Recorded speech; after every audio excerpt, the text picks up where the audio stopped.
अस्सलाम वालेकुम viewers, welcome to Nawaz YouTube channel. I am your host Palwisha Saeed. आज नेशनल ऑफिसर्स एकेडमी के प्लेटफॉर्म से ख्वाब की ताबीर तक के सफ़र में हमारे साथ जो नवा स्टार मौजूद हैं, उनका नाम फुरकान मोहम्मद ख़ान है, जो पाकिस्तान में केपी से बिलोंग करते हैं। उन्होंने CSS 2022 में पूरे पाकिस्तान में 47th और केपी में 4th पोजीशन हासिल की है और उनकी एलोकेशन पाकिस्तान एडमिनिस्ट्रेटिव सर्विस में हुई है। आइए उनसे उनके जर्नी के बारे में कुछ जानते हैं। अस्सलाम वालेकुम फुरकान। वालेकुम अस्सलाम। सबसे पहले तो आपको बहुत बहुत मुबारक हो। आपकी एलोकेशन पाकिस्तान एडमिनिस्ट्रेटिव सर्विसेज में हुई है, तो क्या तासुरात हैं आपके?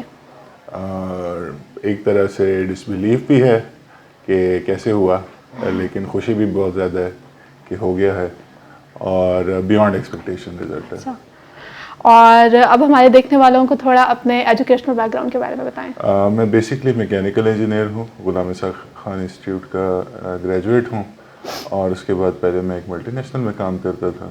उसके बाद मैं अब करंटली मिनिस्ट्री ऑफ रेलवेज़ में काम करता हूँ, एक्स कार्डर ऑफिसर हूँ और वहीं से ही मेरा जो है वो CSS का सफ़र स्टार्ट हुआ था। ठीक है, और CSS के सफ़र की आपने बात की तो मैं चाहूँगी अब आपके थोड़े फैमिली बैकग्राउंड की तरफ आएँ कि आपका फैमिली बैकग्राउंड क्या है?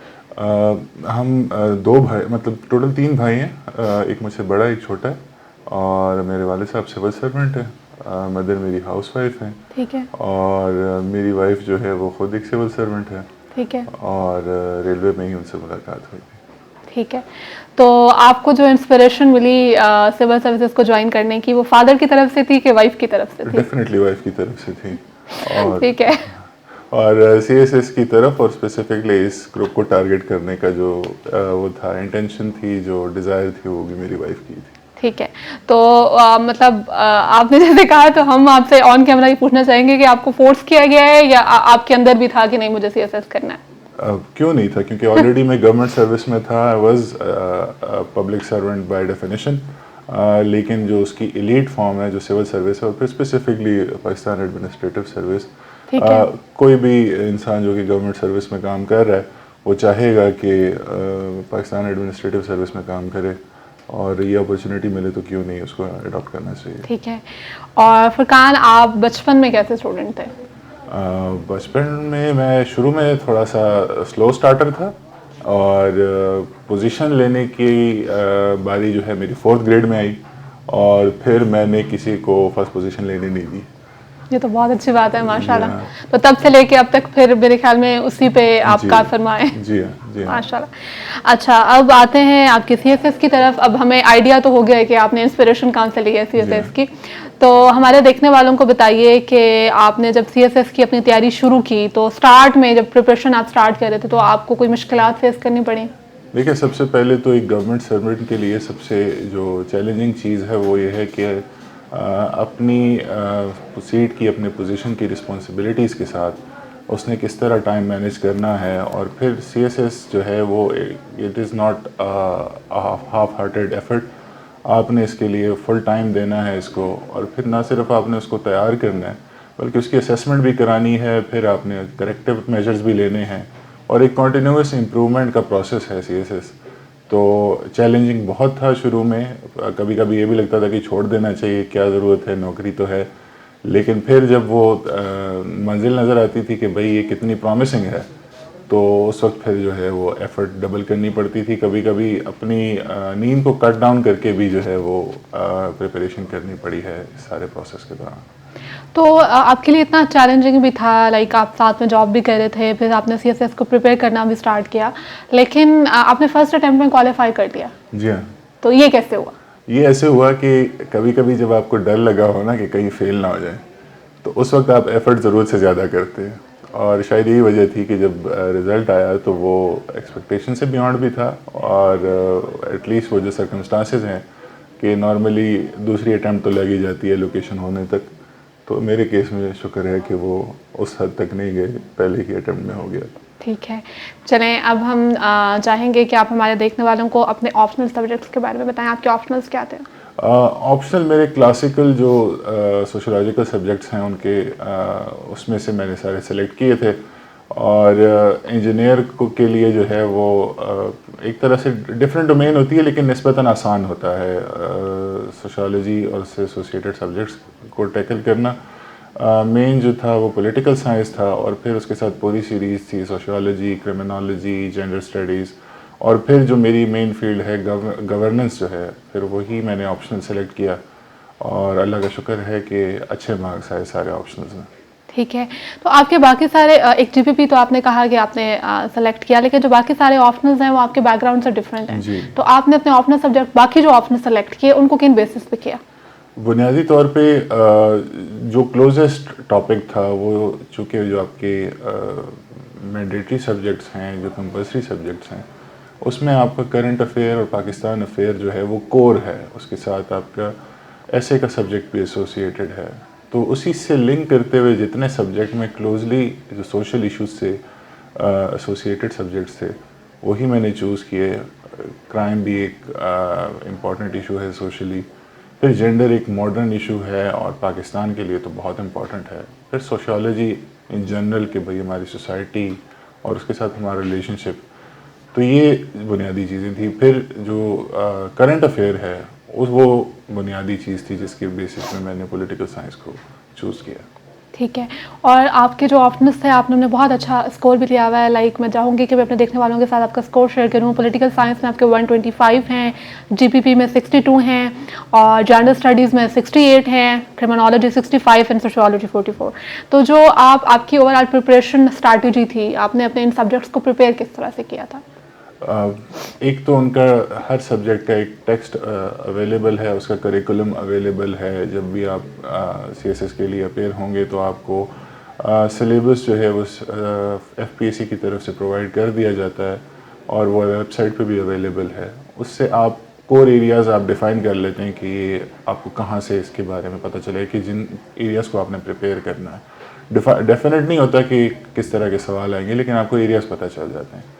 फिर उसको तैयार करने के लिए जो तरीक़ाकार मैंने अडॉप्ट किया, बहुत सी यूट्यूब चैनल्स हैं जिसके ऊपर हर टॉपिक के मतलब 2-3 आधे घंटे की या 1 घंटे की वीडियोस मौजूद हैं, जिनको आप देख के अच्छा खासा प्रिपेयर कर सकते हैं उन इंडिविजुअल टॉपिक्स को।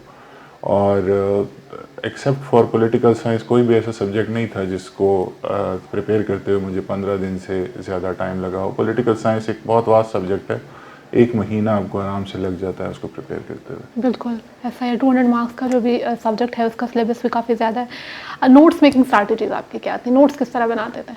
नोट्स जो हैं वो ये थे कि एक कोई भी टॉपिक हो, आप सबसे पहले तो उसकी कोर डेफिनेशन को पकड़ लें कि टॉपिक है क्या, किस एरिया को एड्रेस कर रहा है।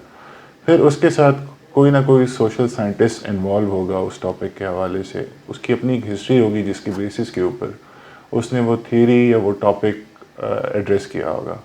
जब उसको आप देख लेते हैं उसके बाद आप उस एक सेंस बन जाती है आपकी कि ये है क्या। फिर आप उसको बिल्ड करते हैं, उसकी जो कॉन्सेप्ट्स हैं, और एक आउटलाइन बन जाती है आपके पास, एक फ़्लो चार्ट बन जाता है। अगर आप फ़्लो चार्ट से हेल्प लें, उसको बेसिस बनाएं अपनी अंडरस्टैंडिंग का, तो वो एक तो मेमोरी रिटेंशन में आपको बहुत ज़्यादा हेल्प करता है। सेकेंडली, चूँकि सीएसएस के पेपर्स अटेम्प्ट करते हुए आपसे डिमांड की जाती है, बल्कि एक एक्सपेक्टेशन होती है कि आपने फ़्लो चार्ट्स, स्कीमेटिक्स, डायग्राम्स आपने बनानी है। तो उस तरह अगर आप प्रिपेयर करते हैं, अपने नोट्स बनाते हैं, तो वो आपको 2 जगहों पर हेल्प करता है। एक तरफ मेमोराइजेशन करते हुए, सेकंड टाइम जब आप पेपर में अटेम्प्ट करते हैं उसको। तो ये मेरी बुनियादी तौर पे स्ट्रेटजी ठीक है। थी। पेपर अटेम्पटेशन की तरफ आऊँगी। नोट्स मेकिंग के दौरान आपने कुछ अपनी चीज़ें शेयर की, तो मैं ये चाहूँगी कि आप हमारे देखने वालों को बताएं कि पेपर प्रेजेंटेशन कितनी इंपॉर्टेंट है, और आपने जो आपकी पेपर अटेम्पटेशन टेक्निक्स थी वो क्या थी, क्वेश्चन किस तरह से अटेम्प्ट किया, बीच में फ्लो चार्ट्स वगैरह या मैप्स वगैरह ऐड किए। आप सब्जेक्ट के हिसाब से बता सकते हैं, चाहे वो पॉलिटिकल साइंस है, वो क्रिमिनोलॉजी है, जीपीपी है। तो आपने बीच में जो कंटेंट ऐड किया, अपने पेपर में प्रेजेंट किया, वो किस तरीके से किया? बुनियादी तौर पे ये एक आइडिया दिया जाता है कि आपने आउटलाइन बनानी है। एक्सेप्ट फॉर ऐसे मैंने अपने पेपर्स के दौरान किसी पेपर में भी आउटलाइन नहीं दी, और उसका मकसद ये था कि ये टाइम मैंने बचा के आगे स्कीमेटिक पे अप्लाई करना है। इंट्रोडक्शन और कंक्लूजन लाजमी देता था मैं, और कोशिश होती थी कि 10 से 15 हेडिंग्स के साथ, और बिटवीन द हेडिंग्स, ठीक है, 4th-5th हेडिंग के बाद एक स्कीमेटिक बना दिया, फिर 10वीं 12वीं हेडिंग के बाद एक स्कीमेटिक बना दिया। एटलीस्ट उसको कोशिश यही थी कि जितना उसको जो एग्ज़ामिनर जो उसको पढ़ रहा है उसकी नज़र उसकी तरफ जाए, बजाय इसके कि वो उसमें ढूंढे, उसको वो कॉन्सेप्ट, वो आइडिया रेडली अवेलेबल मिल जाए और वो उसको एक इंसेंटिव मिले कि वो मार्क्स अवॉर्ड करे। तो ये बुनियादी तरीक़ाकार था जो कि पेपर को अटैम्प्ट करते हुए मैंने यूज़ किया। मोस्ट पेपर्स में ऐसे एक एक्सेप्शन है जिसमें आपको आउटलाइन मैंडेटोरीली बनानी पड़ती है। ठीक है। अच्छा फुरकान, जो आपके ऑप्शंस थे जैसे पॉलिटिकल साइंस है, जीपीपी है, जेंडर स्टडीज़ है, क्रिमिनोलॉजी, सोशियोलॉजी, मेजॉरिटी लोगों की ऐसी है जो थ्योरी वाले सब्जेक्ट ज़्यादा ऑप्ट कर रहे होते हैं। तो जब बहुत ज़्यादा लोग जो हैं वो सब्जेक्ट्स एक तरह के ऑप्ट करते हैं तो स्कोरिंग ट्रेंड आपको पता है उसमें ये होता है कि मैं ये बेसिकली आपसे ये पूछना चाह रही हूँ कि जो सब्जेक्ट्स आपने ऑप्ट किए हैं, देखने वालों के लिए पूछ रही हूँ आपसे कि आप उनको क्या कहेंगे कि वो अपने उस पेपर को दूसरों से डिफरेंट कैसे बना सकते हैं? क्योंकि अगर कहा जाता है मार्केट में सिलेबस कवर करने के लिए एक ही तरह की बुक्स पाई जाती हैं, एफपीएससी ने भी वही बुक्स रिकमेंड की हुई हैं, इंटरनेट पे भी वही कंटेंट पड़ा हुआ है, तो मतलब जहाँ से आप इकट्ठा कर रहे हैं अपना कंटेंट और अपने सब्जेक्ट को प्रिपेयर कर रहे हैं वो सारे रिसोर्सेज तक जैसे ही हैं, तो आप अपने पेपर को प्रेजेंट करते हुए दूसरों से डिफरेंट कैसे बना सकते हैं? देखें, एग्ज़ामिनर के सामने आपका चेहरा नहीं होता, उसके सामने आपकी एफर्ट नहीं होती, उसके सामने सिर्फ आपका पेपर होता है। बिल्कुल। अब आप उस पेपर पे किस तरह अपने आइडियाज़ को, अपनी अंडरस्टैंडिंग को वहाँ पर पोर्ट्रे करते हैं, उसी के बेसिस पे आपको नंबर मिलते हैं। इससे कोई फ़र्क नहीं पड़ता कि आपने बुक कौन सी पढ़ी है, आपने कौन सा सोर्स इस्तेमाल किया है। वहाँ at the end of the day matter ये करता है कि आपने पेपर पर क्या चीज़ पोर्ट्रे की है, क्या अपना इम्प्रेशन छोड़ा है अपने एग्ज़ामिनर के ऊपर, और आप अपने पेपर से ही उसको पुश करते हैं कि वो आपको मार्क्स अवॉर्ड करे। उसके सामने आपका चेहरा नहीं है, उसके सामने आपकी एफर्ट नहीं है, उसके सामने सिर्फ आपका पेपर है और आपके पेपर से ही फ़र्क पड़ता है। बिल्कुल। ऑप्शनल्स के बारे में बात की है तो अब मैं आपकी कंपल्सरी की तरफ आऊँगी। आपने एसए और पीएससी के बारे में आपसे पूछूंगी। बहुत सारी सीएसएस के बारे में मिथ्स पाई जाती है, उनमें से एक मिथ ये भी है कि आपकी बड़ी एक्स्ट्राऑर्डिनरी वोकैबुलरी होनी चाहिए, इंग्लिश बहुत अच्छी होनी चाहिए। तो आपको लगता है कि ऐसा है कि ये बस मिथ है एक? नहीं, ऐसा नहीं है। ठीक है। एसए का एक डिफाइंड फार्मूला है, ठीक है। उसकी एक स्पेसिफिक टेक्निक है, आपने उसी को अडॉप्ट करते हुए ऐसे को अप्रोच करना है। ऐसे चाहे जिस टॉपिक पर भी हो, ठीक है। ये इम्पॉर्टेंट है कि आपको उस टॉपिक के ऊपर आपकी अंडरस्टैंडिंग हो, आपको कुछ आपने मटेरियल पढ़ा हुआ हो, कुछ स्टैटिस्टिक्स आपको याद हो और रेफरेंसेस वगैरह भी आपने देने हो। हाँ, ये बहुत ज़रूरी है एक ऐसे को अटेम्प्ट करते हुए, लेकिन उसका तरीक़ेकार, उसको पेपर पर प्रेजेंट करना वो एक ही है। ठीक है। आप जिस मर्जी ऐसे को अटेम्प्ट करें। ठीक है, बस आपने मतलब उसका स्ट्रक्चर फॉलो करना है कि वो ठीक होना चाहिए। ये जरूरी नहीं है कि बहुत अच्छी वोकैबुलरी हो, ग्रामर आपकी ठीक होना जरूरी है। ज़ाहिर बेसिक इंग्लिश के जो रूल्स हैं वो आप उसको अप्लाई कर रहे हो। ठीक है, अब आपकी कंपल्सरी और ऑप्शनल्स के बारे में मैंने थोड़ा आपसे डिस्कस किया है। अब मैं चाहूँगी कि एक ओवरऑल प्रिपरेशन स्ट्रैटेजी आप हमारे देखने वालों को बता दें, जो भी हमारे एस्पायरेंट्स हैं, जो लोग भी सीएसएस की पीएमएस की तैयारी कर रहे हैं, आप अपनी कोई स्पेशल टिप उनके साथ शेयर करना चाहें कि आपने इस तरीके से तैयारी करनी है, टाइम ऐसे मैनेज करना है, या ऐसे अपने कोई शॉर्ट नोट्स बनाने हैं, तो आप क्या कहेंगे? मेरी एक जो टेक्निक थी जो मेरे फेवर में, जिसने बहुत इफ़ेक्टिवली काम किया, वो ये था कि जब मैंने पहले मरतबा पूरा सिलेबस पढ़ा, उस वक्त नोट्स तो बना लिए, लेकिन नोट्स बनाने के बाद बंदे का दिल नहीं करता उसको पढ़ने का। तो फिर उसको अप्रोच करने का तरीका ये था कि जिन सोर्सेज से मैंने उसको तैयार किया था वो मोस्टली ऑडियो या वीडियो थे। फिर मैं ये करता था कि नोट सामने रख लेता था और उसको मैं बैकग्राउंड में प्ले करता था और उससे अपनी मेमोरी को स्ट्रॉन्ग करने की, रीइंफोर्स करने की कोशिश करता था। उससे हुआ ये कि बजाय इसके कि मैं दोबारा एक ऐसी ऑर्डील से गुजरता जिसमें मुझे पूरे सिलेबस से दोबारा गुजरना पड़ता, मुझे सिर्फ वो नोट्स जो मैंने तैयार किए थे, जो फर्स्ट टाइम की एफर्ट थी, और फिर जो सोर्सेज मैंने उसके लिए यूज़ किए, प्रेफरेबली वो सोर्सेज यूज़ करें जिसमें आपके पास ऑडियो या वीडियो उसका मटेरियल मौजूद हो, जो बाद में आपको जो है वो हेल्प करे मेमोराइज़ करने में। फिर आप समराइज़ भी करना होता है, आपने आखिरी 1-1.5 महीना एग्ज़ाम से पहले आपको करना पड़ता है। और अगर आप ये फर्स्ट अटैम्प्ट में कर लेते हैं तो आपको बाद में साइकोलॉजिकल में भी और आपके इंटरव्यू में भी आपको यही टेक्निक हेल्प करती है, बजाय इसके कि आप दोबारा से पूरा सिलेबस खोल कर पढ़ें और फिर दोबारा से चीज़ें याद करने की कोशिश करें, क्योंकि सीएसएस का सिलेबस बहुत वास्ट है, बार बार पढ़ने से इंसान थक भी जाता है। बिल्कुल। इसी में मैं आपसे एक टेक्निक और पूछना चाहूँगी, वो ये कि आपने तो माशाल्लाह फर्स्ट अटेम्प्ट में अपना सीएसएस जो है वो रिटन भी पास कर लिया, आपकी एलोकेशन भी हो गई। लेकिन बहुत सारे ऐसे लोग हैं जो दूसरी या तीसरी अटेम्प्ट में जाके पास करते हैं या स्ट्रेस मैनेज नहीं कर पाते, स्पेशली एग्जाम के दौरान दिन में 2-2 पेपर हैं, एक ही हफ्ते में सारे पेपर्स आप दे रहे हैं, तो कहीं ना कहीं बीच में ना बहुत ज़्यादा एंजाइटी होना शुरू हो जाती है और स्ट्रेस नहीं मैनेज होता। तो आपने अपना स्ट्रेस कैसे मैनेज किया, कोई वो टेक्निक भी शेयर कर दें आप। देखिए, स्ट्रेस तो आपको होता है, और इवन जब आप इंटरव्यू से बाहर निकलते हैं तब भी आपको बहुत ज़्यादा प्रेशर आप पे होता है।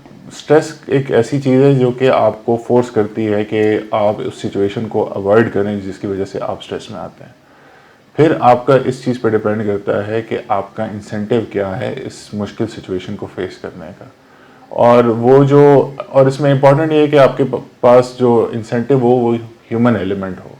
अगर वो एलिमेंट आपको फोर्स करता है कि आप दोबारा उस सिचुएशन से गुजरें, एक अनकंफर्टेबल सिचुएशन से गुजरें, और अल्टीमेटली आपका जो ऑब्जेक्टिव होता है वो बहुत प्रॉमिसिंग होता है, लेकिन स्टिल वो सिचुएशन बहुत ही अनकंफर्टेबल होती है, तो उस सूरत हाल में जो ह्यूमन एलिमेंट है वो आपको बहुत सपोर्ट करता है। मेरे केस में मेरी वाइफ थी, जिसने मुझे डिफरेंट स्टेजेस पर जो है वो उस सिचुएशन से गुजरने में हेल्प की। ठीक है। फुरकान, आपके हॉबीज़ क्या थे? क्योंकि नॉर्मली तो ये सीएसएस की तैयारी करने वालों के बारे में समझा जाता है कि शायद उन्होंने अपने आप को बस सीएसएस के लिए वक्फ कर दिया है और खुद को बंद कर लिया है कमरे में, बस पढ़ाई हो रही है।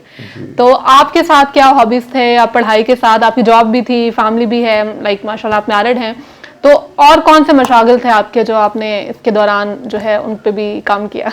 देखिए, फ्रॉम वेरी स्टार्ट और at a very young age मैंने बास्केटबॉल अडॉप्ट कर ली थी, और वो नेचुरली था, क्योंकि अगर आपको कोई देख ले तो आपको कहेगा कि यार आप बास्केटबॉल या वॉलीबॉल तो लाजमी खेलें।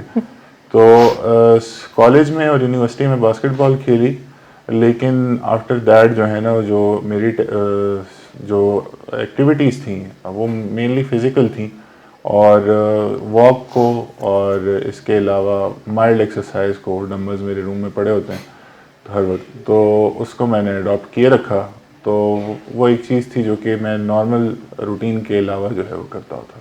ठीक है, चलें, अब हमने आपसे इंटरव्यू के रिटन के बारे में काफ़ी बातें पूछ ली, अब हम आते हैं इंटरव्यू के जाने। ठीक है, तो जो आपका एफपीएससी के साथ आपका फाइनली जो इंटरव्यू हुआ, उस इंटरव्यू का एक्सपीरियंस कैसा रहा?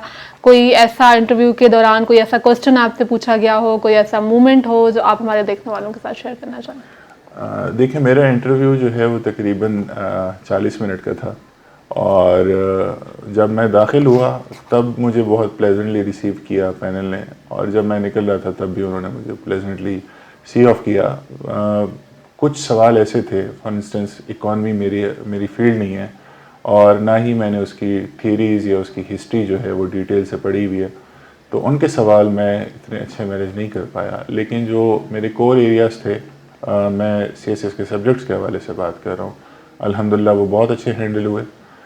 इसके अलावा जो प्रिपरेशन थी वो मेरी नुआ में ही रही, और फरीद ख़ान साहब ने 5 इंटरव्यू जो है वो पर्सनली मेरे हैंडल किए, जिसमें उन्होंने मुझे सारे वो एरियाज़ जहां आपने नहीं जाना होता है इंटरव्यू के दौरान, जिनको अवॉइड करना होता है, उसमें उन्होंने मेरी अच्छी खासी ट्रेनिंग की। वो ट्रेनिंग जो है वो एक तरह से काफ़ी कारआमद साबित हुई, और बजाय इसके कि आप ख़ुद ही दीवार में टक्कर मारें, उस सिचुएशन को अवॉइड करने में काफ़ी हेल्प मिली, और बहुत कंफर्टेबली मैंने जो है वो पैनल के सवाल हैंडल किए। और उसके बाद जब मैंने उनके साथ में अपना इंटरव्यू शेयर किया तो he was very confident, more confident than me, और फिर रिज़ल्ट ने भी साबित किया कि उनका कॉन्फिडेंस जो है वो अप्रोप्रिएटली प्लेस था। ठीक है, आपने सर फरीद का जिक्र किया, तो अब हम बिल्कुल इंटरव्यू के एंड पे हैं, तो मैं चाहूँगी कि आपसे नोआ के बारे में पूछूं कि नोआ से आपका ताल्लुक़ कब बना, कब आपने नोआ ज्वाइन की, रिटर्न के लिए की या इंटरव्यू की तैयारी के लिए की, और कैसा एक्सपीरियंस रहा नोआ के साथ? देखें, नोआ के साथ जो मेरा ताल्लुक़ है वो मेरी वाइफ के थ्रू है, और वही मुझे यहाँ लेकर आई थी, और सर अली और सर फरीद उनके टीचर्स रह चुके थे, और उसके बाद साइकोलॉजिकल में सर अली ने हेल्प की, और फिर इंटरव्यू में सर फरीद ने यूँ समझे कि हाथ से पकड़ के ये सारी जर्नी में से गुजारा। और डिफरेंट स्टेजेस पे जब ऐसा लगता था कि भाई किस मुश्किल में आ गए हैं और क्या ज़रूरत है इतनी उससे गुज़रने की, तो उन्होंने जो है वो बार बार पुश किया कि भाई ये करना है, क्योंकि पहले भी आपसे पहले ऐसे लोग गुजरे हुए हैं जो कि जिनको लगता था कि ये नहीं हो सकता और वो कर पाए सिर्फ इसी वजह से कि उनको सही तरह से पुश किया गया।